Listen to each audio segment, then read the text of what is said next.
ஹalleluya ஹalleluya. கர்த்தருடைய பரிசுத்த நாமத்திற்கு மகிமையும் ஸ்தோத்திரம் உண்டாவதாக. ஆண்டவர் பெரியவர், அவர் மிகவும் இரக்கமும் அன்பும் நம்ம மனதுருக்கமான தேவன் என்று சொல்லி நாம் ஒவ்வொரு மணித்துளிகளும் நாம் உணர்வுடையாக இந்த நாள் வரைக்கும், இந்த நிமிஷம் வரைக்கும் என்னுடைய தேவன், உங்களுடைய தேவன், உங்களை என்னையும் கூட எதிராக களம் பிடித்து நடத்தி கொண்டு வந்தார். நமக்கு அவர் போதுமானவராக இருந்தார் என்பதற்கு நம்முடைய வாழ்க்கையே சாட்சியாக இருக்கிறது, நம்முடைய குடும்பங்கள் சாட்சியாக இருக்கிறது, நம்முடைய பிள்ளைகள் சாட்சியாக இருக்கிறது. அதற்காக என் ஆண்டவருக்கு நான் ஸ்தோத்திரம் செலுத்துகிறேன். அந்த நல்ல கர்த்தருக்கு ஒரு நல்ல ஆராதனை செய்ய முடியாத ஒரு கிருபையும் பாக்கியமும் திரும்பவும் எனக்கும் தேவனுடைய பிள்ளைகளாக உங்களுக்கும் ஆண்டவர் சமூகத்தில் கிடைத்தவர்களுக்காக நான் திரும்பவும் ஆண்டவருக்கு நன்றி செலுத்துகிறேன். நல்லது ஒரு பாட்டு ஆராதனை செய்ய ஆவியோடு கருத்தோடு இறைவனை பாடி மகிழ இறைவனாக தேவன் நமக்கு, எனக்கு, உங்களுக்கு தயவு செய்தவர்களுக்காகவும் என் ஆண்டவரை நான் சொல்லிருக்கிறேன். இந்த நேரமானது ஆண்டவர் நமக்கு இந்த நாளில் வைத்திருக்கிறான ஆண்டவருடைய வார்த்தையை நாம் தியானித்து அதை உட்கொண்டு ஆசீர்வாதங்களை பெற்றுக் கொள்கிற சமயமாக இருக்கிறது. நம்முடைய செவிகள், நம்முடைய இருதயமும் ஆண்டவருடைய வார்த்தைக்காக திறந்திருக்கிற வேலையும் சமயமாயிருக்கிறது, திறந்திருக்க வேண்டிய வேலையும் சமயமாயிருக்கிறது. அதற்காக என் ஆண்டவருக்கு நான் ஸ்தோத்திரம் செலுத்துகிறேன். எல்லா காலங்களில் ஆண்டவருடைய பாதத்தில் நான் கர்த்தாவே, இன்றைக்கு வருகிற ஜனங்களுக்கு, கேட்கிற மக்களுக்கு, எனக்கும் சேர்த்து கூட நீர் நல்ல வார்த்தைகளை பரத்திலிருந்து நீர் எனக்கு அனுப்பி தர வேண்டும் என்று நான் காலத்துல விழித்திருந்து காத்திருந்து ஜெபித்தேன். தொடர்ந்து ஒரு 3 மணி அளவுக்குள்ள திரும்பவும் இருந்து என்னுடைய தேவனுடைய பக்கத்துடைய பாதத்துல வார்த்தையர்களும் என்று சொல்லி நான் செபித்துக் கொண்டிருக்கிற பொழுது கர்த்தர் இந்த நாளுக்குரிய வார்த்தை எனக்கு அருளினார். அந்த வார்த்தைகளை கொண்டு கர்த்தர் நம்மத்திலே பேச வேண்டும் என்று சொல்லி என் தேவனத்துல நான் திரும்ப ஒரு மன்றாட்டு செய்து கொள்கிறேன். இந்த நாளுக்குரிய வார்த்தையாக தேவனாய கர்த்தர் சங்கீத புத்தகத்துல 9வது அதிகாரத்துல 10வது வார்த்தையை இந்த நாளுக்குரிய பிரசங்க வாக்கியமாக தேவனாய கர்த்தர் தாமே தந்திருக்கிறமைக்காக ஆண்டவருக்கு நான் ஸ்தோத்திரம் செலுத்துகிறேன். சங்கீத புத்தகத்துல 9, 10 ஒரு தேவனுக்குள்ள எழுந்து நின்று வாசிக்கலாம். 9, 10. கர்த்தாவே, உம்மை தேடுகிறவர்களை நீர் கைவிடுவதில்லை. கர்த்தாவே, உம்மை தேடுகிறவர்களை நீர் கைவிடுகிறதில்லை.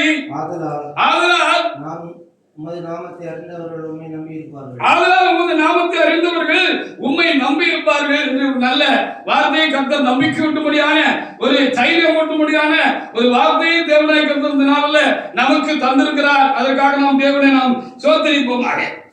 கர்த்தாவே, உம்மை தேடுகிறவர்களை நீர் கைவிடுகிறதில்லை என்று நல்ல வார்த்தை தந்திருக்கிறார். ஆண்டவரே போதும்னு நீங்க வந்துட்டீங்கன்னு வச்சுக்கோங்களேன், நான் வந்துட்டேன்னு வச்சுக்கோங்களேன். ஆண்டவர் போதும்னு ஆண்டவரை தேடி ஆண்டவர் சமூகத்துக்கு வந்துட்டோம் அப்படின்னு சொன்னா அவரு நம்மளை கைவிடவே மாட்டார். அதுதான் இன்றைக்கு கர்த்தர் நமக்கு தருகிற ஒரு நல்ல வார்த்தையா இருக்கிறது. ஆண்டவர் போதும் வந்துட்டோம், ஆண்டவரை நீர் போதும்பா, நீரே போதும், வேற ஒண்ணு வேண்டாம், எனக்கு நீர் போதும் ஆண்டவரே அப்படின்னு நம்ம வந்துட்டோம் அப்படின்னா, வந்திருக்கிறோம் அப்படின்னு சொன்னா ஆண்டவர் பாப்பாரு, நம்மளை கைவிடுவாரா? ஒரு காலம் கைவிட மாட்டார். கைவிடல. உங்களுடைய அனுபவம் தான், என்னுடைய அனுபவம் தான். சாதாரண மனிதர்களோ பலவிதமான நெருக்கடிகளை நமக்கு கொண்டு வந்திருந்தாலும், எல்லாம் நம்முடைய ஆத்மாவை நெருக்கினாலும், நம்முடைய சரீரத்தை நெருக்கினாலும், நம்முடைய குடும்பத்தை நெருக்கினாலும், அல்லது என் போன்ற ஊழியக்காரர்களுக்கு ஊழியர்களில் நெருக்கங்கள் உண்டாயிருந்தாலும் கர்த்தர் என்ன செய்யவில்லை, அவரே போதும்னு நான் வந்துட்ட அப்படினால, நீங்க வந்துட்ட அப்படினால எந்த சூழ்நிலையில் கர்த்தர் நம்ம என்ன செய்யல, கைவிடல அப்படிங்கிறது தான் உண்மையான காரியமா இருக்கிறது. அதை நினைத்து பார்த்து நம்முடைய தேவனாய கர்த்தருக்கு நன்றி செலுத்தும்படியாக கர்த்தர் இந்த நாளில் இந்த வார்த்தைகளை கர்த்தர் என்ன செய்திருக்கிறார், நமக்கு தருகிறார். சங்கீத புத்தகத்துல 22ஆம் அதிகாரத்துல 6, 7 வசனத்தை கூட நீங்க கொஞ்சம் வாசிச்சு பாருங்க. ஆண்டவர் கூட நம்ம இருக்கோம், ஆண்டவர் நம்ம கூட இருக்காரு. இதை விட பெரிய சாக்கியம் பாக்கியம் ஒரு மனுஷனுக்கு என்ன உண்டு? ஆண்டவர் கூட நம்ம இருக்கிறோம், ஆண்டவர் நம்ம கூட இருக்காருன்னு வச்சுக்கீங்க. கண்டிப்பா ஆண்டவர் நம்ம கூட இருப்பார். நம்ம கூட இருந்தோம்னா ஆண்டவர் என்ன செய்வார், நம்ம கூட இருப்பார். எதற்கும் பயப்பட வேண்டிய தேவையில்லை. ஹல்லேலூயா. எதற்கும் பயப்பட வேண்டியதில்லை, தைரியமா இருக்கலாம் அப்படிங்கறத இன்னைக்கு ஆவியானவர் நமக்கு கொடுக்கிற செய்தியாக இருக்கிறது, வார்த்தையாக இருக்கிறது. சங்கீத புத்தகத்துல 22ல 6 7 வசனம் என்ன சொல்றதுன்னு பாருங்க. சங்கீத புத்தகம் 22ல 6 7 வாசித்து பாருங்க. நான் ஒரு புழு. அதுக்கு முன்னால உம்மை நோக்கி கூப்பிட்டு. சாரி, நான் நம்பர் மாறி இருக்கு. 4 கூட வாசித்து பாருங்க. 4 வாசித்து பாருங்க. எங்கள் பிதாக்கள் உம்மிடத்தில் நம்பிக்கை வைத்தார்கள். எங்கள் பிதாக்கள் உம்மிடத்தில் நம்பிக்கை வைத்தார்கள். நம்பின அவர்களை நீர் விடுவித்து உம்மை நோக்கி கூப்பிட்டு தப்பினார்கள். உம்மை நம்பி வெட்கப்பட்டு போகாத இருந்தார்கள் என்று சொல்லி சொல்லுவோம். எங்கள் பிதாக்கள் தாவீது பாடின சங்கீதமாக்குது. தாவீது பாடின சங்கீதம். அவரே சொல்றாரு, எங்களுடைய பிதாக்கள் உங்க மேல நம்பிக்கை வச்சிருந்தாங்கப்பா, உங்க மேல முழு நம்பிக்கை வச்சிருந்தாங்க. நம்பின அவர்களை எந்த சூழ்நிலையும் நீங்க கைவிடலப்பா, எல்லா சூழ்நிலையிலும் கூட இருந்து விடுவிச்சீங்க அப்படின்னு அவரை பாட்டு படிச்சுட்டு போயிருக்கிறாரு. அப்ப ஆபிரகாமை நினைச்சு பார்த்திருப்பாரு, ஈசாக்கை நினைச்சு பார்த்திருப்பாரு, யாக்கோபை நினைச்சு பார்த்திருப்பாரு, மோசேயை நினைச்சு பார்த்திருப்பாரு, யோசேப்பை நினைச்சு பார்த்திருப்பாரு. எல்லாரையும் அவர் என்ன செஞ்சிருப்பாரு, நினைச்சு பார்த்திருப்பாரு. அப்படி நினைச்சு பார்த்து ஆண்டவரிடத்துல இப்படி அவர் ஜெபிச்சாரு அல்லதுன்னா பாடினாருன்னு சொல்லப்பட்டிருக்கு. சங்கீதம் தானே அவர் பாடினாரு, பாட்டு பாடினாரு அப்படின்னு சொல்லி அங்க சொல்லப்பட்டிருக்கிறது. அப்ப நெருக்க வருது, பிரச்சனை வருது, கலங்குது, உள்ளம் பயம் உண்டாகுது. நம்ம தைரியம் எல்லாம் சில சூழ்நிலைகளை அப்படியே கரைஞ்சு போயிருது. பயப்படுறதுக்கு ஒண்ணு இல்லைன்னு ஆண்டு சொல்றாரு. ஏன்னா இன்னும் ஒண்ணு நம்ம அதுக்கு மத்தியில திடமா நம்ம மனசுக்குள்ள வச்சு விடணும். என்ன வச்சு விடணும்னா, நான் அவரை தேடி வந்திருக்கேன், நான் அவரை தேடுகிற பிள்ளையா இருக்கேன், அவரை தேடுகிற தேவனுடைய மனசுல ஊழியக்காரனா இருக்கேன். அவர் எனக்குள்ள இருக்கிறாரு, எனக்குள்ள இருக்கிறாரு, நான் அவருக்குள்ள இருக்கிறேன் அப்படின்னு நம்ம என்ன செய்யணுமா, அப்படி பட்ட நேரத்திலையும் நம்மளை ஸ்டடி பண்ணிக்கிட்டு நம்ம அப்படி நிமிர்ந்து நின்று இதுதான் நம்ம இப்ப செய்ய வேண்டியது. அதான் பக்தர்கள் செஞ்சாங்க. அப்போ தாவீதுக்கு கூட அந்த நேரத்துல ஏதோ ஒரு நெருக்கடி உண்டாயிருக்கு. ஏன்னா கீழே உள்ள வசனங்களை நீங்க வாசித்து பார்த்தீங்கன்னா தாவீதுக்கும் ஒரு பயங்கரமான நெருக்கடி உண்டாயிருந்திருக்கிறது. சவுல் ஒரு பக்கம் பயங்கரமா அவர் நெருக்கிட்டு இருந்தாருன்னு வேத புஸ்தகத்துல சொல்லுவான். எப்படியாவது அவரை கொலை செஞ்சிருந்தோம், கொண்டிருந்தோம், இவன் எப்படி வருகிறான்னு பார்ப்பான், இவன் எப்படி ராஜாவா வரான்னு பார்ப்பான் அப்படின்னு ஒரு ராஜா ஒரு சாதாரண ஒரு மனுஷன் மேல கட்ட முக்கலை கொண்டு என்ன செஞ்சா ஆறுன்னு பார்க்கிற பொழுது தொலைச்சு கட்டியிருந்தோம், விடக்கூடாது, இவனுக்கு இல்லாம ஆக்கியிருந்தோம் அப்படின்னு நெருக்கிற காலம் போல இருக்கு. கீழே உள்ள வசனங்கள் எல்லாம் வாசித்தா நமக்கு அது விளங்குது. அநேக காளைகள் என்னை சூழ்ந்து இருக்கிறது, பாசான் தேசத்தை பலத்த எருதுகள் என்னை வளைந்து கொண்டது, வீரி கட்சிகள் சிங்கத்தை போல் என் மேல தங்கள் வாயை திறந்திருக்கிறார்கள். அப்படி ஒரு பயமான சூழ்நிலை, பயப்படுற மாதிரி சூழ்நிலை. தேசத்துக்கு ராஜா கிட்ட போட்டி போட முடியுமா, முட்டு கொடுக்க முடியுமா? நம்ம முட்டு கொடுக்க வேண்டியதில்லை. நமக்கு விரோதிகளாக இருப்பவர்களுக்கு நம்ம முட்டு கொடுக்க வேண்டியதில்லை. அவர்கள் மேல் நாம கசப்பு கொள்ள வேண்டியதில்லை, வைராக்கியம் கொள்ள வேண்டியதில்லை, எரிச்சல் பட வேண்டியதில்லை, கோபப்பட வேண்டியதில்லை.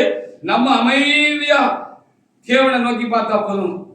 தேவனே, நான் உண்மை தேடுகிறவனப்பா அப்படின்னு சொல்லிட்டு நம்ம தேடிக்கிட்டே இருக்கணும். அந்த தேடுறத அந்த நேரத்துல கூட்டிக்கிடணும் நெருக்க வருகிற பொழுது. மற்றபடி யார் என்ன செய்ய முடியும்? ஆண்டவர் நம்ம கூட இருக்கும். என்ன செய்ய முடியும்? தாவீது ஏதாவது செய்ய முடிஞ்சுச்சா? கடைசியில் சாவி சொன்ன மாதிரி ராஜா ஆனாரா இல்லையா? அவர் அபிஷேகம் பண்ணவர் ராஜா ஆக்குறாரா இல்லையா? எதிர்த்து இந்த கொல்லணும் வந்து இந்த சவுலே 2 இடத்துல வேதத்துல என்ன சொல்லப்பட்டிருக்குன்னா, என் குமாரனாகிய தாவீதே, நீ ஆசீர்வதிக்கப்பட்டவனிடத்திலே ஆசீர்வதிச்சாலும் சொல்லப்பட்டிருக்கிறது. அப்போ தாவீது என்ன செஞ்சாரு? இறைவனே நம்பி இருந்தார். இந்த வசனத்தின்படி பார்க்கிற பொழுது, அதனால் உமது நாமத்தை அறிந்திருக்கிறவர்கள் உண்மை நம்பி இருப்பாங்க அப்படின்னு சொன்ன மாதிரி ஆண்டவர் மேல நம்பிக்கை வச்சிருந்தார். அவர் நம்மளை அபிஷேகித்திருக்கிறாரு, ராஜாவாக்குவேன்னு சொல்லி இருக்கிறாரு. அவர் சொன்னவருக்கு இறைவன் அவர் கண்டிப்பாக நிறைவேற்றுவாரு. கண்டிப்பாக என்ன செய்ய மாட்டாரு? நம்ம எதிர்க்கையில நம்மள ஒப்பு கொடுப்பாரா அப்படிங்கிற ஒரு நம்பிக்கை, ஒரு தைரியம் அந்த தாவீது ராஜாவுக்கு அவ்வளவு பெரிய பாதிப்புகளை உண்டாயிருக்கிறது. அப்படி சவுல் சொன்னதாக வேதத்தில் இருக்கு. என் குமாரா தாவீதே நீ ஆசீர்வதிக்கப்பட்டவன். அப்ப தாவீது என்ன செஞ்சிருக்காரு? இதுக்காக சவுல் மேல கோப எரிச்சல் பகையெல்லாம் வச்சுக்கல. கோப எரிச்சல் பகையெல்லாம் அவர் தாவீது சவுல் மேல வைக்கலையாக்கும். 2 சந்தர்ப்பம் கிடைச்சிச்சு தாவீதுக்கு. சவுலை கொல்றதுக்கு 2 சந்தர்ப்பம் கிடைச்சிச்சு. பைபிள்ல என்ன சொல்லிருக்கு சொன்னா, தனக்கு எதிரி தான் கையில கிடைச்சானா எவனாவது அவனை கொல்லாம போவானா அப்படின்னு சொல்லி வேதத்துல எழுதிருக்கு.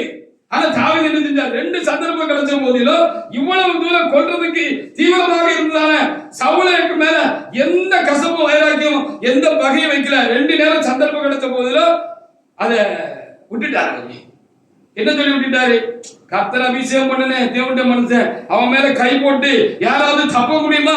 அவர் மேல தப்பு இருந்துச்சுன்னா ஆண்டவர் பார்த்துக்கிடுவாரு, நான் அவர் மேல கை வைக்க மாட்டேன்னு சொல்லி 2 சந்தர்ப்பம் கிடைச்ச போதிலும் அவர் தன்னை சரியா காப்பாத்திக்கிட்டாருன்னு வேத புஸ்தகம் சொல்லுது. பாத்தீங்களா? அப்போ நம்ம அமைதியா இருந்தா போதும். நம்ம தேவ சமூகத்தில் என்ன நெருக்கடி வந்தாலும் சரி, என்ன பிரச்சனை வந்தாலும் சரி, என்ன சூழ்நிலை வந்தாலும் சரி, நம்ம தேவனை தேடுகிறது உண்மையா இருக்குமானால், நம்ம உண்மையாக இங்கே சொல்லப்பட்டது போல நாம் உண்மையாக தேவனை தேடுகிறது உண்மையாக இருக்கும் என்று சொன்னால் நம்ம எதுக்கு பயப்பட வேண்டாம், எதுக்கு கலங்க வேண்டாம்.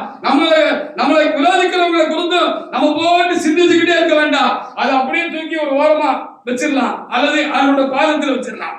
வச்சுட்டு நம்ம வேலையை நம்ம பார்த்துட்டே போகணும். அப்படிங்கிறது தான் கர்த்தர் இன்றைக்கு நமக்கு அருளுகிற ஒரு முக்கியமான ஒரு செய்தியாக இருக்கு. யோசுவா 1ஆம் அதிகாரத்துல 5ஆம் வசனத்தை நீங்க வாசிச்சு பாருங்க. இது ஒரு பெரிய ஆண்டவருடைய வாக்குத்தத்தமான ஒரு வார்த்தையாக இருக்கிறது. அது மோசேக்கும் யோசுவாவுக்கும் மாத்திரம் தான் படிக்குமா? எனக்கு உங்களுக்கும் படிக்காதா? இந்த வார்த்தை எனக்கு உங்களுக்கும் படிக்காதா? எதுக்கு இந்த வசனத்தை கர்த்தர் நமக்கு வேத புத்தகத்துல எழுதி நம்ம கையில கொடுத்திருக்கிறாரு, வாசிக்க வச்சிருக்கிறாரு, அல்லது என்ன கொண்டு பிரசங்கிக்க வச்சிருக்கிறாரு, இல்ல நீங்க உங்களை தியானிக்க போக வைக்கிறாரு வேத வசனங்களை சொன்னா, அது யோசுவாவுக்கும் மோசேக்கும் மாத்திரம் இல்லப்பா, உனக்கும் அது பலிக்கும், உனக்கு அது சொந்தம்னு சொல்றாரு. ஹalleluya! என்ன சொல்லிருக்கு? வாசித்து பாருங்க பாப்பா. யோசுவா 1:5 வாசித்து பாருங்க. நீ உயிரோடு இருக்கிற நாளெல்லாம் ஒருவன் உனக்கு எதிர்த்து நிற்பதில்லை. நான் மோசேயோடு கூட இருந்தது போல உன்னோடு கூட இருப்பேன். நான் முன்னை விட்டு விலகிறதும் இல்லை, உன்னை கைவிட மாட்டேன்னு திரும்ப திட்டமா யோசுவா பார்த்து ஆண்டவர் சொன்னார். யோசுவா சின்ன பையன், அவன் யோசுவா ரொம்ப சின்ன பையன், என்னைய மாதிரி சின்ன பையன் வச்சுக்கிறேன். நான் சின்ன பையன் தான், நான் ஒன்னும் பெரிய இல்லை, சின்ன பையன் தான். யோசுவா ரொம்ப சின்ன பையன் இருந்தார். அவர்கிட்ட இந்த பொறுப்பை கொடுக்கிறதுக்கு முன்பாக, இந்த சபையை நடத்தக்கூடிய இந்த பொறுப்பை அவர்கிட்ட கொடுக்கிறதுக்கு முன்பாக அவரு எப்படி இருந்தாருன்னு சொல்லி யோசுவா குறிச்சு நம்ம வேத புத்தகத்துல நம்ம வாசிக்கிறத பார்த்தோம்னா, அவர் பணிவிடைக்காரனா இருந்தார், வேலைக்காரனா இருந்தார். மோசே அண்ணா வருவாரு, ஒன்னா போவாரு, உட்காரு, எந்திரிப்பாரு, இதை செய்வாரு. ஒரு காரியம் என்ன இருந்துச்சுன்னா, அந்த மோசையை ரொம்ப கூர்ந்து கவனிச்சிருக்கிறார். நம்ம பரிசுத்தவான்களுக்குள்ள நல்ல காரியங்கள் இருந்தால் அதை ரொம்ப கூர்ந்து கவனிச்சு நமக்கு அதை சொந்தமாக்கி விடணும். அவர் ரொம்ப கூர்ந்து கவனிச்சிருக்கிறாரு இந்த யோசுவா. என்ன அப்படின்னு சொன்னா, அவருக்கு தேவனுக்கு இருக்கிற அந்த நெருக்கத்தை, அந்த உறவாடுதலையா, அந்த தேவன், அந்த இஸ்ரவேலின் தேவன் அந்த மோசையோடு கூட முகமுகமாக பேசுகிற அந்த அனுபவங்களையும் அவர் பக்கத்துல இருந்தே பார்த்துட்டு இருந்த மாத்திரமல்ல, அவரு தேவனுக்கும் பயந்திருந்தாரு, அந்த தேவனுடைய மனுஷனுக்கும் பயந்திருந்தார். பாத்தீங்களா? இந்த தேவனுக்கும் பயந்திருந்தார், அந்த தேவனுடைய மனுஷனுக்கும் பயந்திருந்தார். அதை செஞ்ச வேலை என்ன? அந்த பொறுப்பு மோசைக்கு முன்னால இவருக்கு கொடுக்கப்பட்ட பொழுது முன்னால செஞ்ச வேலை என்னன்னா, சின்ன மனுஷன், அவருக்கு சின்ன மனுஷனா தான் இருந்தாரு. அவரு ஒரு என்ன செய்வாரு? ராத்திரி ஆனா ஆசாரிப்பு கூடாரத்தை எல்லாம் மூடி வச்சுட்டு, மோசே, ஆரோன் இவங்க எல்லாம் பெரியவங்க எல்லாம் பெரிய மனுஷங்க எல்லாம் போன பிற்பாடு இவரு அந்த விராண்டால படுத்துக்கிறார். சோத்திரம் சோத்திரம் சோத்திரம் சோத்திரம் சோத்திரன்னு படுத்துக்கிறார். இதான் செஞ்சார். அப்போ இவர்கிட்ட ஒரு பெரிய பொறுப்பு கொடுக்கப்படுகிறது. அப்ப எப்படி செய்ய போறோங்கிற ஒரு திகைப்பு அந்த மனுஷனுக்கு இருந்திருக்க போல இருக்கு, அந்த யோசுவாட்ட பக்தருக்கு இருந்திருக்க போல இருக்கு. அதனாலதான் இதை திரும்ப சொல்லியிருக்கா. திரும்ப வாசிங்க. நீ உயிரோடு இருக்கும் நாளெல்லாம், நீ உயிரோடு இருக்கும் நாளெல்லாம், ஆமா, ஒருவர் உனக்கு உண்மை எதிர்த்து நிற்கிறது இல்லை. இல்லை. நான் மோசையோடு இருந்தது போல உன்னோடும் இருப்பேன். ஆமா, மோசையோடு இருந்தது போல நான் உன்னோடு கூட இருப்பேன்னு சொல்லியிருக்காங்க. போதும். மோசை கூட எப்படி இருந்ததுன்னா அது மாதிரி யோசுவா கூட இருப்பான்னு சொல்லியிருக்கிறார். பெரிய மோசை கூட இருந்தது போல சின்ன யோசுவா கூட இருப்பேன்னு சொல்லியிருக்கிறாரு. அப்ப நம்ம கூட இருப்பாரு, இருக்காரு. ஹல்லேலூயா. நம்ம கூட இருக்காரு இறைவன். அவர் கைவிட மாட்டாரு. அவர் இருக்காரு. அவர் இல்லைன்னா நானும் நொறுங்கி போயிருப்பேன், நீங்களும் நொறுங்கி போயிருப்பீங்க. அவர் நிற்கப்படுகிற பொழுது அவரும் நிற்கப்பட்டார்னு சொல்லப்பட்டிருக்கிறது. இப்ப நம்ம எந்த சூழ்நிலையில நிற்கப்பட்டாலும் நமக்குள்ள இருக்கிற அந்த கர்த்தரை சேர்த்துதான் இருக்கிறாங்க. நம்மளை மட்டும் இருக்கிறாங்க நீங்க நினைக்காதீங்க. நமக்குள்ள இருக்கிற இறைவனை சேர்த்து இருக்கிறாங்க. ஆண்டவர் நொறுக்கிட முடியுமா? நமக்குள்ள இருக்கிறனால நம்ம நெருக்கப்படுவோம். நமக்கு சில பாதிப்புகள் உண்டாகும், சில குறைவுகள் உண்டாகும். அது ஒரு நல்ல ஒரு படிப்படிக்காக நமக்கு உண்டாயிருக்க மாட்டோம். அதுல இருந்து சில காரியங்கள் நம்ம கற்றுக்கொள்றதுக்காக கர்த்தர் அனுமதிச்சுதான் இருக்கோம். வேற ஒண்ணும் இல்லை. நம்ம இல்லாம இருக்க மாட்டோம், நம்ம முடிஞ்சு போயிட மாட்டோம். கர்த்தர் உள்ள இருக்கிறாரு, கர்த்தர் நம்ம கூட இருக்கிறாரு, நம்ம கர்த்தரோடு கூட இருக்கிறோம். நம்ம உண்மையா கர்த்தரை தேடுறோம். ஹல்லேலூயா. உண்மையாய் அவரை தேடுகிறவர்கள் அவர் கைவிட மாட்டார். இந்த அனுபவம் தான் நமக்கு ஒரு நம்பிக்கை. அதனாலதான் எவ்வளவு சாத்தான மனுஷன் சூழ்நிலைகளும் நம்ம நெருக்கினாலும் நம்ம இப்ப நிக்க முடியாது. ஹல்லேலூயா. சரிதானா? சங்கீதம் 32:6 எடுத்து வாசி பார்க்கலாம். சங்கீதம் 32:6. நம்ம ஆண்டவருக்கு கூட இருக்கோம், ஆண்டவருக்கு பயந்து நடக்கும். கடலே பொங்கி வந்தாலும் தெரியலாம், சுனாமியா வந்துட்டு போச்சு இல்லையா, அத கடல் பொங்குறது. சுனாமியா நம்ம வீட்டுக்கு அடுத்த வீட்டு வரைக்கும் வந்தாலும் அதுக்கப்புறம் நம்ம வீட்டுக்குள்ள வராது. இதுதான் கிறிஸ்தவ நம்பிக்கை. சுனாமி வந்துச்சு, உங்க வீட்டுக்கு பக்கத்து வீட்டுக்கு வரைக்கும் வந்துட்டு சோத்திர ஆண்டவரேனா அப்படியே கிளம்பி ஆடி போயிடும். பயப்பட வேண்டாம்னு வேதம் சொல்லுது. அதுதான் இங்க எழுதி வச்சிருக்கு பாருங்க. யோசுவா சங்கீதம் 32:6 ஒரு தேவனுடைய பிள்ளை எடுத்து வாசிக்கலாம். இதற்காக சகாயம் கிடைக்கும் காலத்தில் பக்தி உள்ளவர்களும் உம்மை நோக்கி விண்ணப்பம் செய்வான். அப்பொழுது மிகுந்த ஜலப்பிரவாக வந்தாலும் என்ன செய்யாது? அணுகாது, பக்கத்திலே வராதுப்பா. என்ன போறது? அது நம்மள குறுக்கிட்டு போறதுக்கு, முக்கிட்டு போறதுக்கு, மூழ்கி அடிக்கிறதுக்கு அது பக்கத்திலே வராது. ஹல்லேலூயா. இதான் கிறிஸ்தவ நம்பிக்கை, இதான் கிறிஸ்து மேல் உள்ள நம்பிக்கை, இதான் தேவன் மேல் உள்ள நம்பிக்கை.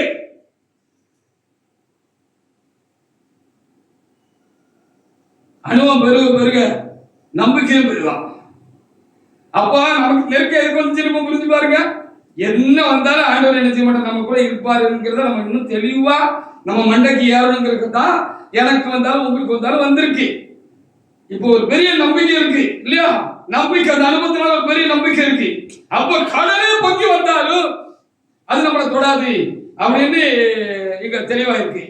யோபு 38:11 வாசி பாருங்க. யோபு 38:11 அது அங்க அப்படி சொல்லியிருக்கு. வாசிங்க. யோபு 38:11.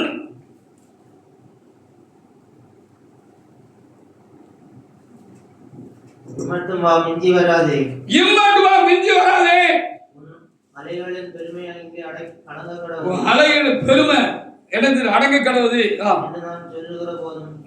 நான் சொல்லுகிற பொழுது நீ எங்கே இருக்கிறாய்? ஆமா, நம்ம யோபு புலம்புன மாதிரி தான் நம்மளும் புலம்புறோம் பல நேரத்துல. ஆண்டவர் இருக்காரா இல்லையான்னு தெரியலையே, எங்க இருக்காரு, அவர் இருந்தாருன்னா என் கூட இருந்தாருன்னா எனக்கு எதுக்கு இவ்வளவு சங்கடம், இவ்வளவு எதுக்கு பாடு, இவ்வளவு எதுக்கு கஷ்டம், இவ்வளவு எதுக்கு பிரச்சனை அப்படின்னு யோபு புலம்புன மாதிரி நம்ம புலம்புறோம். ஆனா யோபுக்கு வந்த மாதிரி எனக்கு வரல, உங்களுக்கு வரல. ஹல்லேலூயா. நமக்கு வந்த பிரச்சனையில 1000த்துல 1 நமக்கு வரல, கோடியில லட்சத்துல கோடியில 1 வரலன்னு கூட நம்ம சொல்லலாம். நமக்கு ஒண்ணும் பெருசா ஒண்ணும் வரல. ஆனா நம்மள புலம்புறோம். நமக்கு அவ்வளவுதான் பலனு. நமக்கு இப்போ தாங்க முடியலன்னா புலம்புவோம். நானும் புலம்புதான் வேண்டியிருக்கும் சில நேரத்துல. புலம்புறோம். ஓ அப்பா அப்படியா இப்படியாதா இதா அப்படின்னு சொல்லி புலம்புறான். கர்த்தர் என்ன செஞ்சாரு? யோபுக்கு தன்னை வெளிப்படுத்தி காண்பிச்சு என்ன செஞ்சாரு? இந்த வார்த்தையை அவர்களை கேட்டாரு அப்படின்னு சொல்லி 38:11 சொல்லியிருக்கு. இம்மட்டு வா மிஞ்சி வராதே, உன் அலைகளின் பெருமை என்ன செய்வது இங்கே அடங்க கடவுது என்று நான் சொல்ற போது நீ இருந்தியா யோபு? அப்ப அப்படியே கையை கட்டிட்டு சொல்லியிருப்பாரு, இல்ல ஆண்டவர் தெரியாம பேசிட்டேன், ரொம்ப பேசிட்டேன், மனுஷன் ஆண்டவரின் தலையை தொங்க போட்டிருப்பார். ஆனா அன்பான ஆண்டவர் அவர் தொங்க போட்டிருப்பாரு. ஆனால் கஷ்டங்கிறது அந்த ஆண்டவருக்கு தெரியும். அந்த சூழ்நிலை தாங்க முடியாம தான் நம்ம பிள்ளை என்ன செஞ்சுட்டான், இப்படி பேசிட்டான், அரண்டுக்கு ரெண்டு பேசிட்டான் அப்படின்னு அவருக்கு தெரியும். ஏன்னா பின்னால என்ன சொன்னார் தெரியுமா? சிநேகிதர்கிட்ட சொல்லுவது, யோபு என்னை குறிச்சு நிதானமா பேசுற மாதிரி நீ பேசல அப்படின்னு சொன்னார். அப்போ நம்ம வழியை அவருக்கு தெரிந்து பாருங்க. அதான் ரொம்ப முக்கியமான காரியம். ஒரு பிரச்சனைனால நமக்கு ஒரு வலி வேதனை காரியம் நமக்கு வருது அப்படின்னு சொன்னா அந்த வலியும் வேதனையும் எவ்வளவு பெருசு அப்படிங்கிறது ஆண்டவருக்கு தெரியுது. அவனுக்கு இருக்கிற அந்த பிரச்சனை அவனுக்கு தாங்க முடியல, அதனாலதான் புலம்பிட்டான். ஒன்று ரெண்டு கூடுதலா என்னை பத்தி பேசுற மாதிரி இருந்திருக்கு. ஆனா அவன் உண்மையிலே என் மேல அவனுக்கு ஒரு ஆழமான அன்பு இருக்கு. என்கிட்ட தானே புலம்புனா, இல்ல வேண்டாம்னு தள்ளிட்டு போயா புலம்புனா, அவன் என்கிட்ட தானே புலம்புனான்னு அவருக்கு வெளிப்பட்டு தரிசனமாகி, நான் அலையை கடலை உண்டு பண்ணா இம்மட்டு வராது மிஞ்சி நில்லுன்னு அதை நான் கட்டளையிட்ட பொழுது நீ கூடியா இருந்த அப்படின்னு சொல்லி கேட்டார். அப்போ சமுத்திரத்துக்கு முன்னாலே நின்னாலும் சரிதான், மனுஷர்களுக்கு முன்னாலே நின்னாலும் சரிதான், ராஜாக்களுக்கு முன்பாக நின்னாலும் சரிதான், பெரிய ஆளுன்னு மார்க்கெட்டிங்களுக்கு முன்னாலே நம்ம ஏற்று நின்னா நம்மளை ஏற்று அவன் முன்னாலே நின்னாலும் சரிதான். நம்ம ஆண்டவருக்கு அவன் ஒண்ணும் கிடையாது. அதான் பாயிண்ட். மனுஷன் தானே, மாம்சம் தானே, ஒண்ணும் பண்ண முடியாது. எந்த நம்பிக்கை வேணும்? கர்த்தாவே உம்மை தேடுகிறவர்களை நீ ஒரு நாள் கைவிடுகிறதப்பா, நீ கைவிட மாட்டீரப்பா. சங்கீதம் 18:4 முதல் வாசித்து பாருங்க. சங்கீதம் 18:4 முதல்.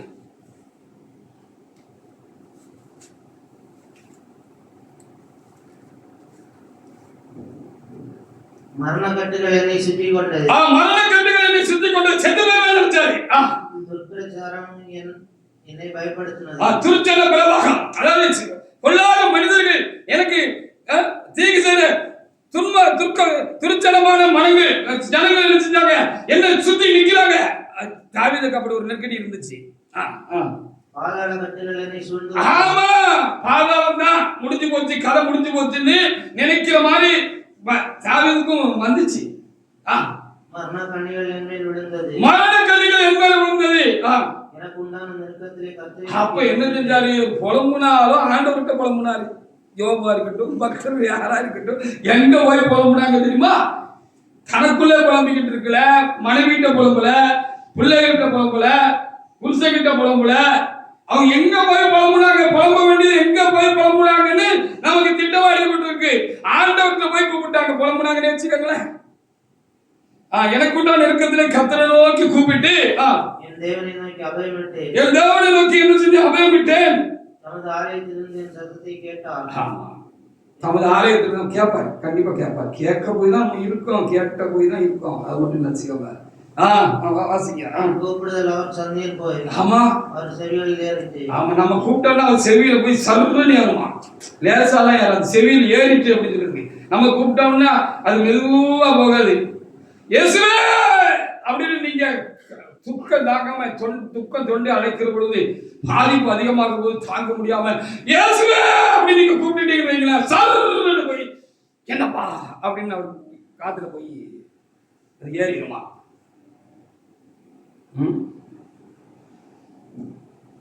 நம்ம உயிருள்ள தேவனை ஆராதிக்கிறோம், உயிரற்ற கல்லையோ மரத்தையோ நாம் சேவிக்கவில்லை. ஒரு உயிருள்ளவர். ஹல்லேலூயா. நம்ம 14 முதல் கொஞ்சம் வசனங்கள் வாசித்து பாருங்க. அதே அதிகாரத்துல 14 முதல்ல வாசித்து பாருங்க, 18 வரைக்கும் கூட வாசித்து பாருங்க. எப்படி சொன்னார் அப்படின்னு சொன்னார். உயரத்திலிருந்தவர் கையை நீட்டி. ஆமா, என்னை பிடித்து ஜலப்பிரவாகத்தில் இருக்கிற என்னை தூக்கி விட்டார். ஜலப்பிரவாகத்தில் இருக்கிற என்னை தூக்கி விட்டார். ஆவி அவர் மேல பரண்டு ஓடி இருக்கு. தண்ணி பெரிய வெள்ளம் வந்து அவரை உருட்டிட்டு போயிருக்குன்னு வச்சுக்கோங்களேன். வாழ்க்கைங்கிற வெள்ளம் அவரை உருட்டிட்டு போயிருக்கு. வாழ்க்கைங்கிற ஒரு பெரிய காட்டாற்று வெள்ளம் அப்படி வந்து அவரை என்ன செஞ்சிருக்கு, அப்படியே உருட்டிட்டு போயிருக்கு. உருட்டிட்டு போனவரை என்ன செஞ்சாரு ஆண்டவர்? அப்பவும் கூப்பிட்டுருப்பாரு. அப்பவும் தேடி இருப்பார், அப்பவும் கூட்டிருப்பாரு, அப்பவும் தேடி இருப்பார். இதுதான் முக்கியமான பாயிண்ட் நம்ம வச்சுக்கணும். வாசிங்க. என்னிலும் அதிக பலவான்களாக இருந்த என் பலத்த சத்துருவும் என்னிலும் அதிக பலவான்களாக இருந்த பலத்த சத்துருவுக்கும் என்னை பகைக்கிறவர்களுக்கும் என்னை விடுவித்தார். ஆபத்தினால் எனக்கு எதிர்த்து வந்தார், என்னுடைய ஆபத்தினாலே எனக்கு எதிர்த்து வந்தார்கள். எனக்கு ஆதரவாக இருந்தார். பாத்தீங்களா?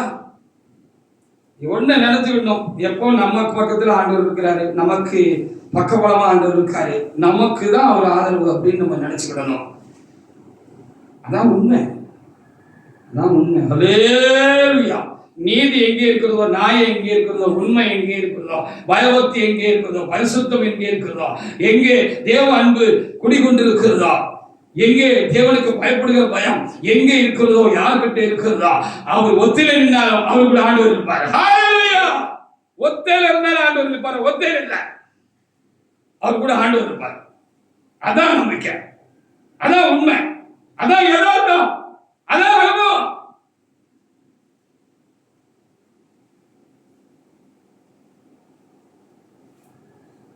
சாத்தானா இருக்கட்டும், மனுஷர்களாக இருக்கட்டும், தேவனோட ஒன்றும் பெரிய ஆள் ஒன்றும் கிடையாது. 1 யோவான் 4:4 வாசித்து பாருங்க. உலகத்தில் இருக்கிறவனிலும் உங்களுக்குள்ள இருக்கிறவன் பெரியவர் அப்படின்னு எழுதி, உங்களுக்குள்ள இருக்கிறவர் பெரியவர் எழுதி இருக்கிறது.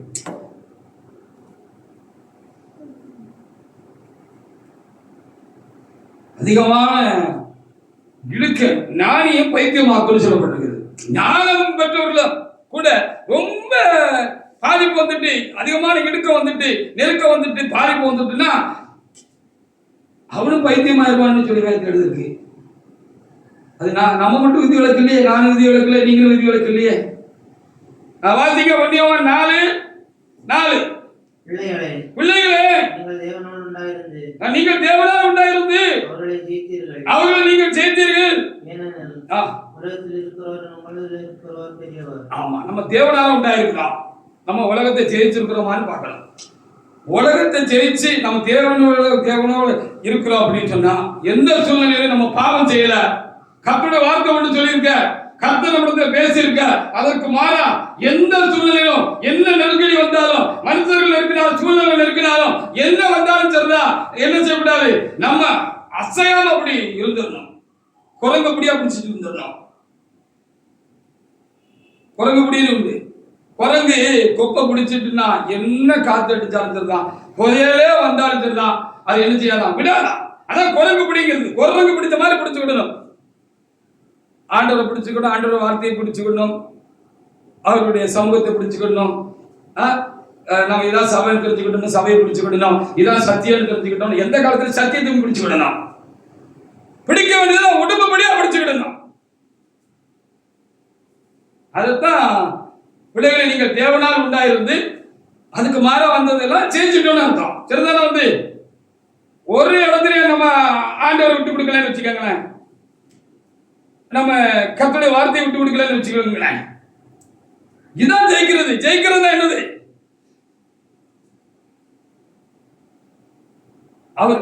அவர்களை ஜெயித்திருந்த உலகத்தை ஜெயிக்கணும், சாத்தானை ஜெயிக்கணும். சாத்தானை ஜெயிக்கிறது என்னது? என்ன நெருக்கடி வந்தாலும் ஆண்டவருக்கு எதிரடியான காரியத்தை, பிடிக்காத காரியத்தை, ஆண்டவர் நாமம் தூசிக்கப்படுற மாதிரி காரியத்தை நம்ம ஒரு நாள் செய்யக்கூடாது. உறுதியா நிக்கணும். ஹல்லேலூயா. அப்படி நின்னா எனக்குள்ளே உங்களுக்குள்ளேயும் உலகத்தையே உண்டாக்கின இறைவன், எல்லா சக்தியை காட்டிலும் சூப்பர் பவர் உள்ளவர் என்னப்பா இருப்பாரு. அவருக்கு மிஞ்சின பவர் ஒண்ணு இல்ல. அவர் நமக்குள்ள இருப்பார், எந்த சூழ்நிலையில் இருப்பார், கூட இருப்பாரு, இருக்காரு. நம்ம தனி மனிதர்கள் அல்ல. நான் தனி மனிதர் அல்ல, நீங்களும் தனி மனிதர் இல்ல. பெரியவர் கூட இருப்பாரு.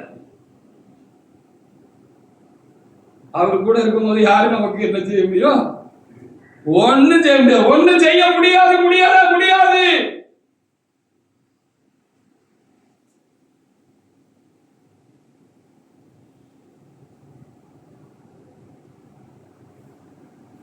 என்னாகும் 22:5-6.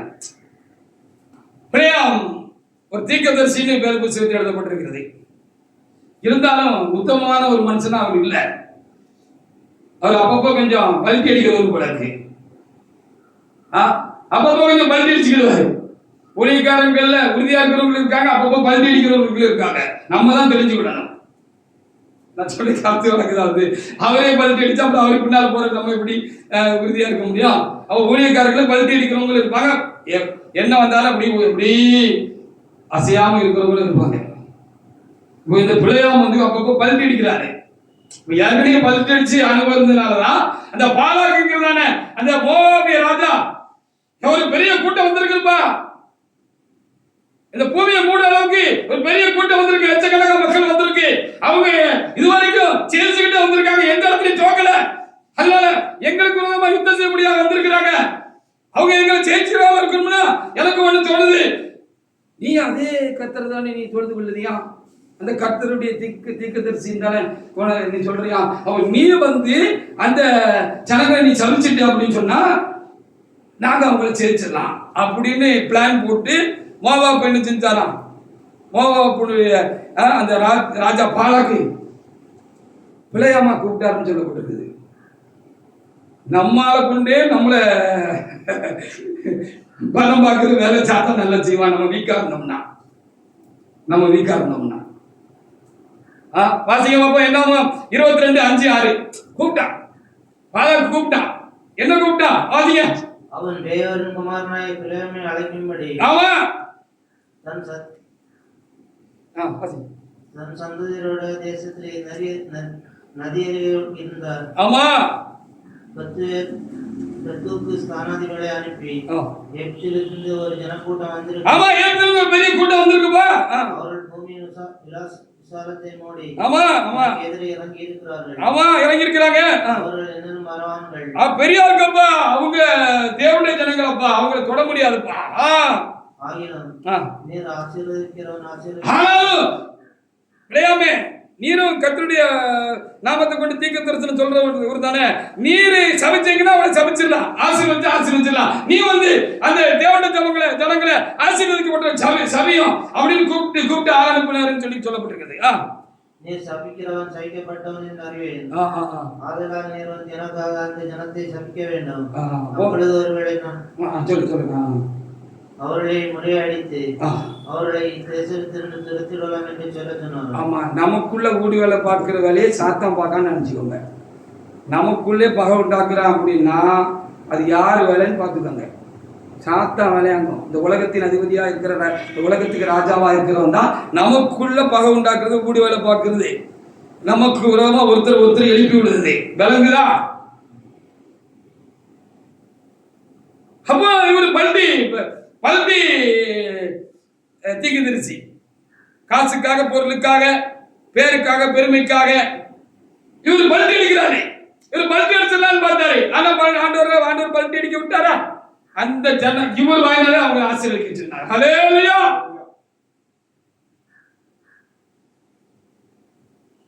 ஒரு நாள் ஆண்டவர் ஆசீர்வதிச்சார். ஒரு நாள் கடந்த நாட்கள்ல வருஷங்கள் இருக்கும். ஒரு நாள் நான் வீடு சந்திப்புக்கு ஒரு ஏரியாவுக்கு போனேன். ஒரு சகோதரர் குடும்பத்துக்கு அவருடைய தொழில் சாப்பிட்றதுக்கு நான் போனேன். நான் போயிருந்த பொழுது அவர் ரொம்ப சடவா இருந்தார். எப்பவும் இல்லாதபடி அன்னைக்கு ரொம்ப என்ன செஞ்சாரு, சடவா இருந்தாரு. அப்ப ஏதோ மனத்துக்குள்ள ஒரு கொமச்சல் இருக்குன்னு எனக்கு தெரிஞ்சு போச்சு. ஏதோ ஒரு சடவு இருக்கு, கொமச்சல் இருக்குன்னு. என்ன பிரதரியா ஒரு மாதிரி இருக்கு? ஒன்னும் இல்லையா அப்படின்னா, எதுவுமே இருக்குதானே, சும்மா சொல்லுங்க அப்படின்னு சொன்னேன். அப்போ அவர் சொன்னாரு, ஒரு ஊழிக்காருக்கு பேர சொல்லிட்டு சொன்னாரு. ஒரு ஊழிக்கார் மாத்திரம் இல்லை, இந்த குடும்பத்துக்கு ரொம்ப நெருக்கமான ஒரு பிள்ளை, ரொம்ப ரத்த சம்பந்தமான உறவு உள்ளவர். அவருக்கு ஏதோ பிரச்சனை வந்துட்டு வச்சுக்கோங்க. நேற்று வரைக்கும் ஒன்னா காலத்து கட்டிட்டு கிடந்தவங்க, ஒரே இலையில சாப்பிட்டவங்க. ஆமா, ஆனா இப்போ ஒரு பிரச்சனை வந்துட்டு, பிரச்சனை வந்தோடனே அந்த சேவண்ட மனுஷன் சாபம் போட்டுட்டார். உருப்பட மாட்டேன், அவன் தொழில் உருப்படாது, எல்லாம் விளக்காம போயிருப்போம். இது ஊழியக்காரன் எந்த சந்தர்ப்பத்தில் யாரையும் சாபம் போடக்கூடாது. கோபப்பட்டு கண்டிக்கலாம். அது உரிமையும் அக்கறை இருந்தா புரிஞ்சுக்கணும். நேற்று கூட தேவட பிள்ளைகளுக்கு வீட்டுக்கு போயிருக்கும்போது சொன்னேன், பரிசுத்தவான் தீர்க்கதரிசி நம்மளை பிடிச்சி அப்படி பேசுவாங்க, அப்படி குளிச்சுக்கிட்டே இருப்பேன் அப்படின்னு சொன்னேன். அது வேற விஷயம். சாபம் போடுறது யாரையா போடுவான்? ஒரு தேவன பிள்ளைகளை சாபம் போடுறது யாரு போடுவா? சாத்தா தான் போடுவா. சாத்தா வேலையை நம்ம செய்யலாமா? நான் செய்யலாமா? ஒரு ஊழியக்காரர் செய்யலாமா? அப்படி ஒரு நிர்பந்தம், அப்படி ஒரு நிலை வந்தால பயந்துட்டாங்க. ஏன்னா அவர் வரப்பட்டவரு அந்த ஏரியால அவரை குறிச்சு ஒரு கிடுக்க இருக்கு, பயம் இருக்கு. அவர் வரமுற்றாரு அப்படின்னு, வரமுற்றாரு சாபம் போட்டாரு அப்படின்னு பயம். நான் சொன்னீங்க வாரம் இதுக்கே பயந்துட்டு இருக்கேன். சாபம் போடுறது ஊழியக்காரங்க வேலையே கிடையாது. நீர் அவருக்கு ஏதாவது அநியாயம் செஞ்சா, தப்பு பண்ணா, நான் ஒண்ணுமே செய்யலையா, நான் நியாயத்துக்கு நல்லதுதான் சொன்னையா, அவருக்கு பிடிக்கிறோன்னு சடப்புன்னு பிடிச்சு வந்து ஒண்ணு நடக்காது. காரணம் இல்லாமல் சாபம் படிக்காதே, சும்மா இருமையான்னு சொன்னேன். ஹல்லேலூயா. தேவனுடைய மனிதர்கள் இனம் கட்டுக்கொள்ள வேண்டியது நமக்கு ரொம்ப அவசியமா இருக்கிறது. எந்த சூழ்நிலையும் தேவனுடைய மனிதர்கள் வலதுமுறை இடமுறை சாய மாட்டார்கள். தேவனுடைய ஜனங்களை அவர் சபிக்க மாட்டார்கள். கொஞ்சம் கோவப்படுவாங்க, நான் கொஞ்சம் கோவப்படுவேன். ஆனால் இப்போ அந்த கோபத்தை கூட இப்போ நான் முழுசாக மாற்றிட்டேன். காலம் போகும்போது கோவப்பட்டு வேண்டாம், அன்பா சொல்லி பார்ப்போம் அப்படின்னு. கோவப்படுறது எதுக்கு படணும்? என் மகன் கெட்டு போயிடுவான்னா எனக்கு கோபம் வரும், பார்த்துட்டு சும்மா இருக்க முடியாது. நல்லதுக்கு கோவப்படணும், அது புரிஞ்சுக்கிறதா கோவப்படாமல் இருக்கிறது நல்லதுன்னு ஒரு காரியம் வந்துருக்கு. பார்த்தீங்களா? பயப்படணுமா? நம்ம ஆண்டவரை சரியா தேடுறோம்னா யாருக்கும் பயப்பட வேண்டாம், இதற்கும் பயப்பட வேண்டியது அவசியம் இல்லை. பயம் ஒரு பாவம் தான், பயப்படக்கூடாது. பயமும் ஒரு பாவம் தான். சூழ்நிலை கண்டு, சாத்தானை கண்டு, எதை கண்டு நம்ம பயப்படக்கூடாது. பயப்படுறது பாவம். பயம் சாத்தான் தான் பயப்படும். பயந்தான் கோழி, சாத்தான் பயந்தான் கோழி, சாத்தான் பயந்தாங்கோழி. ஆனா உள்ளுக்குள்ள பயத்தை பூரா ஒழிச்சு வச்சுக்கிட்டு நம்ம கொஞ்சம் விளைவினமா இருந்தோம்னா உருட்டுவான், மிரட்டுவான். அப்படின்னு ஓடிவான். நம்ம தெளிவா இல்லை அப்படின்னா அவன் உருட்டுவா, மிரட்டுவான். அவன் சரியான பயந்தான் கோழியாக்காங்க. பயம் எங்கிருந்து வந்துச்சு? தேவன் தைரியம் உள்ளவர், தேவன் பலம் உள்ளவர், தெளிந்த புத்தி உள்ளவர், அவர் வல்லமை உள்ளவர், அவர் பராக்கிரமசாலி. அவர் பிள்ளைகளுக்குள்ளே அவருடைய ஆவியை தான் வச்சிருக்கிறார். உங்களுக்குள்ளே எனக்குள்ளேயும் காண்டாமிருகத்துக்கு ஒத்த பலன் எனக்கு உங்களுக்கு உண்டு வேதம் சொல்கிறது. காண்டாமிருகத்துக்கு ஒத்த பலன் இருக்கான். சாத்தான் தான் பயந்தான் கோழி. நம்ம பயந்தோம்னா பயம் காட்டுவான், உருட்டுவான், மிரட்டுவான், எல்லாம் வேலையும் செய்வான். பயந்து பாவம் கட்டிக்க கூடாதுல்ல, பயந்து பாவம் கட்டிடக்கூடாது. சகரியா 2:8 நீங்க வாசி பாருங்க. சகரியா 2:8. பயந்து பாவம் கட்டிடக்கூடாது.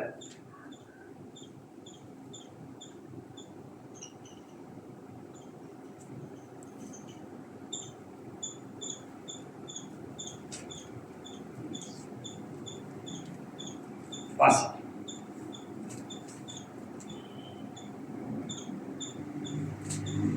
சகரியா 2:8.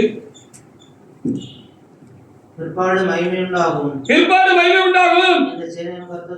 என்று சேனையின் கர்த்தர் சொல்கிறார். உங்களை கொள்ளையிட்ட ஜாதிகளிடத்திற்கு அனுப்பினார். ஆமா, உங்களை தொடுகிறவன் அவருடைய கண்மணியை தொடுகிறான். ஆமா, ஆண்டுக்குள்ள கண்ணுக்குள்ள விட்டு நோண்ட முடியுமா? ஆண்டு கண்ணை விட்டு நோண்டலாம்னா என்னையும் உங்களையும் நோண்டிடலாம். சாத்தான் அப்படிதானே வேதம் சொல்லுது. உன்னை தொடுகிறவன் என் கண்மணியை தொடுகிறான். கருப்பு வழியை தொடுறான்னு அர்த்தம். கண்மணினா கருப்பு வழின்னு அர்த்தம். கருப்பு வழிக்குள்ள ஆண்டவர் கண்ணுக்குள்ள கையை விட்டு நோண்ட முடியுமா? முடியாது. அவங்க மிரட்டுவான், பயப்படாதீங்க, உருட்டுவான், பயப்படாதீங்க. நீங்க நிமிர்ந்து நின்றுட்டீங்கன்னு சொன்னா ஓடிவான். சாத்தானுக்கு எதிர்த்துட்டுங்கன்னு அவனுங்களை விட்டு ஓடி போவான்னு சொல்லப்படுது. என்னப்பா செஞ்சிருவான்? நான் ஆத்மாவை தொட முடியாது. யோபுடைய ஆத்மாவை தொட முடியல. பிள்ளைகளை கொண்டா அவர் சட்டத்தில் ஒரு பெரிய ஒரு கேடு உண்டாக்குனா மனைவி முதற்கொண்டு என்ன செஞ்சுட்டாங்க, அவனை ஆலோசிச்சு சி தள்ளி நிலையா, எட்டி நிலையா, பக்கத்தில் வராதியா, சி நாரதி அப்படின்னு சொல்லிட்டு அப்படித்தானே அது எழுதல. அப்படித்தான் அர்த்தம். சி நாரதி தள்ளி நிலையா அப்படின்னு சொல்லிட்டு எல்லாம் போச்சு. உயிர் ஒண்ணுதான் ஊசலாடிக்கிட்டு இருந்தது. எல்லாம் திரும்ப மகிமை உண்டாச்சு. பிற்பாடு மகிமை உண்டாது நீங்க எழுதுன மாதிரி பிற்பாடு யோபுடைய வாழ்க்கையில என்ன உண்டாச்சு? மகிமை உண்டாச்சு தானே. எல்லாம் ரெண்டா கிடைச்சிச்சு. ஹல்லேலூயா. ஆத்மாவை தொட முடியல அந்த சாத்தானால.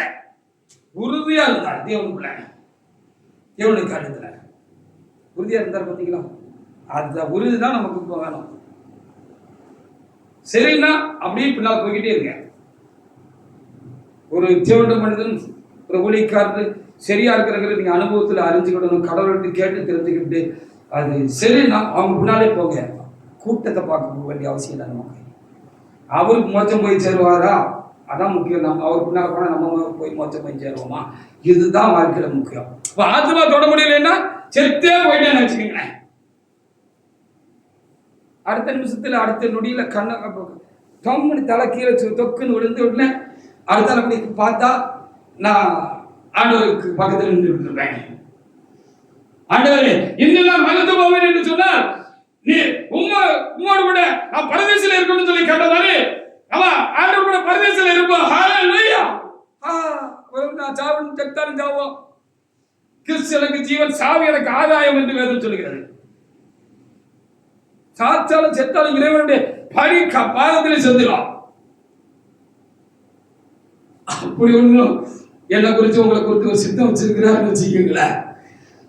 அது நிறைவேற்றாம நம்ம மூச்சு போவாரு, நம்ம பேச்சு நிக்காது. ஹalleluya. என்ன கொண்டு என்ன பேசணும்னு கர்த்தர் சித்தமா இருக்காரு பேசுவார். என்ன கொண்டு கர்த்தர் என்ன செய்து முடிக்கணும்னு தேவன் என்னுடைய தாயின் வயிற்றுல பிறக்கிறதுக்கு முன்பாகவே உலகை தோன்றதுக்கு முன்பாகவே ஒரு காரியத்தை நிர்ணயம் பண்ணி வச்சிருக்கிறாரு, தீர்மானிச்சு வச்சிருக்கிறாரு, தெரிஞ்சு வச்சிருக்கிறாருன்னா அதை முடிச்சுட்டு தான் நான் சாவு என்ன மரணத்துக்கு ஒப்பு கொடுப்பாரு. ஹalleluya. அது தேவனுடைய நாமத்தை மகிமைப்படுத்துற மாதிரி இருக்கும். சரிதானே?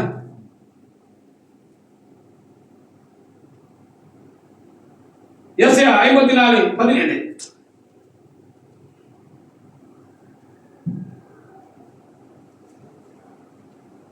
எஸ்ஐயா 54:17. உனக்கு விரோதமாய் உருவாக்கப்படும் எந்த ஆயுதமா இருக்கட்டும், அது AK-47 இருக்கட்டும், அணுகுண்டா இருக்கட்டும், எந்த குண்டா இருக்கட்டும், எந்த குண்டா இருக்கட்டும், யார் வெடிக்காது, வெடிக்காது, வெடிக்காது. வாசிங்க. உனக்கு விரோதமாய் நியாயத்தில் எழும்பும் எந்த நாவையும் நீ குற்றப்படுத்துவாய். இது கர்த்தருடைய ஊழியக்காரன் சுதந்திரமும் என்னால் உண்டான அவருடைய நீதியுமா இருக்கிறது. என்னால் உண்டாக அவருடைய நீதியுமா இருக்கிறது கர்த்தர் சொல்கிறார். சில நேரத்துல தாவிதராஜா என்ன சொல்லுமா, நலமானது நியாயமானது கூட பேசாதபடிக்கு நான் மௌனமா இருந்தேன்னு சொல்லியிருக்கிறார். இப்போ நம்ம மேல நியாயம் இருக்கும், நம்ம சரியா தான் இருப்போம், நம்ம மேல மற்றொரு குற்றம் எழுப்பி குற்றப்படுத்தாங்கன்னு வச்சுக்கங்களேன். இல்லப்பா நான் அப்படி இல்லப்பான்னு சொல்லக்கூட முடியாத அளவுக்கு நம்ம ஒரு சூழ்நிலையில் இருப்போம். அது நலமானதையும் நான் பேசுறதுக்கு என்னால் முடியல அப்படின்னு சொல்லப்பட்டிருக்கிறது. இறைமையை சொல்ற போது சொல்றாரு, என் வாயை பொடியில இழுத்து வேணாங்காரு. இப்போ வாய் இருந்து பேச முடியாம இந்த தூளில் மண்ணில் வாயை அப்படி போட்டு அமுக்கிட்டாங்கன்னா பெப்பன்னு ஒன்றும் பேச முடியாது. அப்படிலாம் பரிசுத்தவான்கள் இருந்தாங்க அப்படின்னு சொல்லப்பட்டது. குற்றப்படுத்தலாம், குற்றப்படுத்துவார்கள், எதிர்ப்பார்கள், எதிர்த்து நிற்பார்கள். முடிவை தான் பார்க்கணும். என்னுடைய முடிவு என்ன, உங்களுடைய முடிவு என்ன, கர்த்தருடைய கிரியை எப்படி முடிவுன்னு பார்த்தா இந்த வசனம் என்ன சொல்லுது, கடைசியில் அவங்க குற்றவாளி ஆயிடுவாங்கன்னு சொல்லப்பட்டது. அப்போ சில இடத்துல பேசாமல் இருக்கிறது நல்லதுன்னு தெரியுதா? பதிலுக்கு பதில் பேசிட்டீங்கன்னா அழிச்சிடும். அப்புறம் நியாயத்துக்கு நீங்க நான் ஆண்டு விட்டத்தில் போய் நிற்கணும் வைங்களேன், என்னப்பா எல்லாம் நீ இப்படி பேசிட்டேன் அப்படியா, அப்போ அந்த ஆளை காப்பாரு, நம்மளுக்கு பேசுனால காப்பாரு. ஆமா சரி என்னப்பா அப்படின்னு பேசுனதுக்கு ஒன்று பேசுனதுக்கு 9 பேசிட்டான் அப்படியா, 2 பேரும் போய் எங்க வராதுன்னு வரைக்கும் விட்டுருவாரு. சரிதானா? வந்து நியாயம் கிடைக்காது வருஷத்துல. ரொம்ப கவனமா இருக்கணும், ரொம்ப கவனமா இருக்கணும். அதே அதிகாரத்தில் 14-15 கூட நீங்க வாசிச்சு பாருங்க. அதாவது நமக்கு விரோதம் ஒரு கூட்டம் கூடுச்சுன்னா அது தேவனால கூடலன்னு நம்ம பயப்பட வேண்டாம். தேவனே நமக்கு விரோதமா எழும்புற மாதிரி நம்ம இருந்து விடக்கூடாது. நம்ம சரியா கரெக்டா வந்து விடணும். கடவுள் காரியத்தில் ஆண்டவர் காரியத்தில் நம்ம ரொம்ப தெளிவா கரெக்டா இருந்து விடணும். அவரு நமக்கு எதிரியா வந்தா தான் நமக்கு பலத்த நஷ்டம் கஷ்டம் எல்லாம் வரும். மனுஷங்களை சாத்தாங்க நமக்கு எதிரியா வந்தா முடிவை தான் பாருணும். ஒரு காரியத்தை துவக்கத்தை பார்க்கணும் முடிவு நல்லதுன்னு சொல்லப்படுது.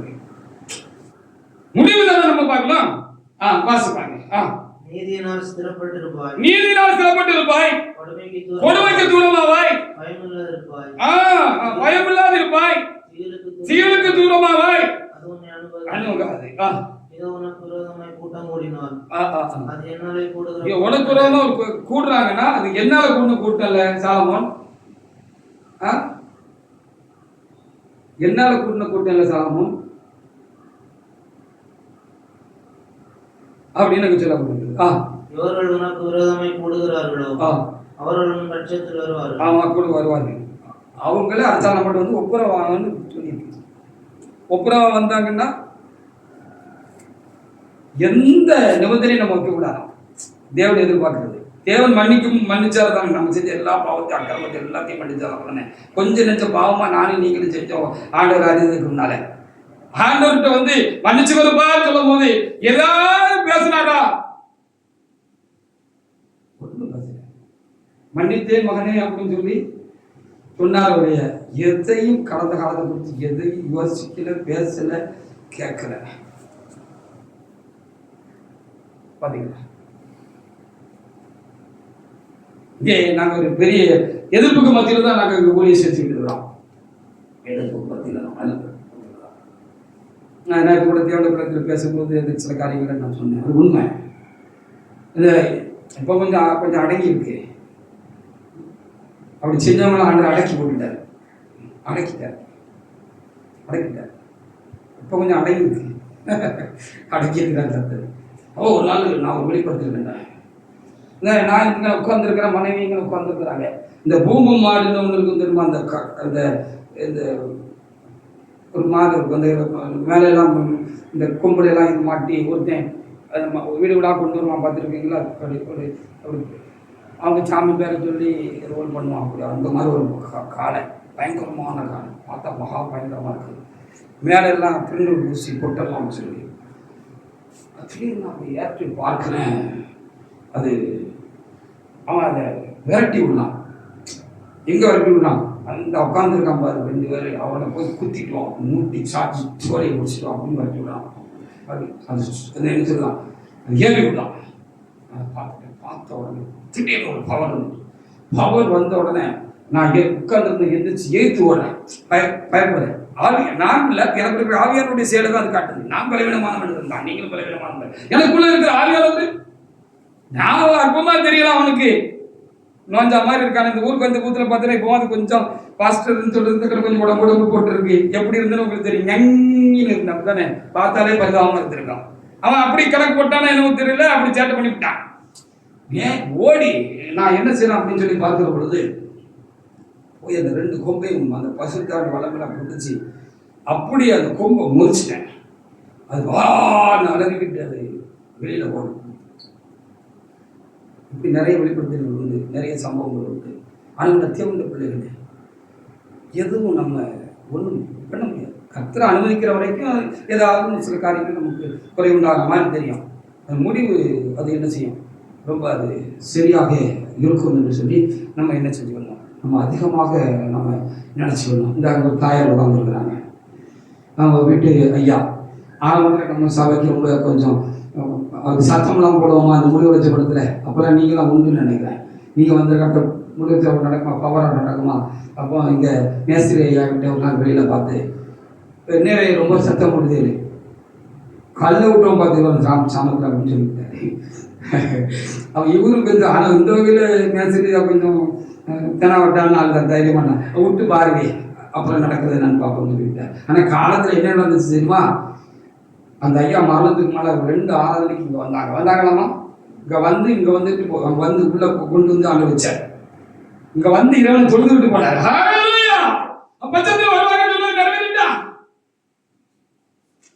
யார் இருக்காங்க உங்க பட்சத்தில் வருவாங்க, ஆண்டு பட்சத்தில் வர நிறைவேறிட்டா. அது மாத்திரம் இல்லை, இந்த அம்மா வந்து ஏதி சபைக்கு போயிட்டு இருந்தாங்க. இவங்களை கூப்பிட்டு பிரச்சனை என்ன சொல்லிட்டு போயிட்டு வந்தோம்னா அவரு ஓட்டத்தை முடிச்சு போடுறதுனால அங்கேயா போகாது இந்த சபைக்கு போன்னு அவர் வழிகாட்டி விட்டுட்டு போயிட்டாரு. நாம் உறுதியாக இருப்போம். திரும்பவும் பிரசங்க வாக்கியத்தை வாயசுத்தி முடிக்கலாம். வாசி சங்கீதம் 9:10.